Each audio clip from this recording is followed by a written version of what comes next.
லஞ்சுக்கு என்ன செய்யறது, லஞ்ச் பாக்ஸ்க்கு என்ன பேக் பண்றதுன்னு ரொம்ப யோசிக்கிறீங்களா? கவலையே விடுங்க. கைவசமா நம்ம கிட்ட ஒரு அருமையான முட்டை சாதம் ரெசிபி இருக்குல்ல. இதுக்கு கடாயில மிளகு, சீரகம், சோம்பு, பட்டை, கிராம்பு, ஏலக்காய் சேர்த்து மீடியம் ஃப்ளேம்ல வறுத்துக்கோங்க. பிளேட்டுக்கு மாத்தி ஆற விட்டு பவுடரா அரைச்சுக்கோங்க.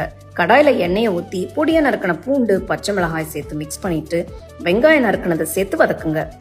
கருவேப்பிலையும் சேர்த்து தாளிச்சதும் தக்காளியை சேர்த்து வதக்குங்க. உப்பு, மஞ்சள் தூள், மிளகாய் தூள் சேர்த்து மிக்ஸ் பண்ணிட்டு அரைச்ச மசாலா தூளை சேர்த்து மிக்ஸ் பண்ணுங்க.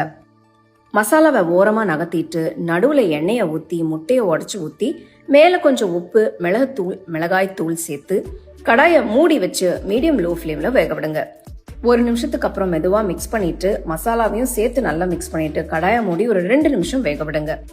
இப்ப அரைச்ச மசாலாவை சேர்த்து நல்லா மிக்ஸ் பண்ணிட்டு வேக வச்ச பாஸ்மதி அரிசியை சேர்த்து வெங்காயத்தாள் பொடியா நறுக்குனதை சேர்த்து நல்லா மிக்ஸ் பண்ணுங்க.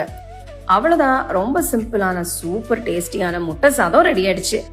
ரொம்ப யோசிக்காம சட்டு சட்டுன்னு செஞ்சுட்டு ரசிச்சு ருசிச்சு சாப்பிடுங்க.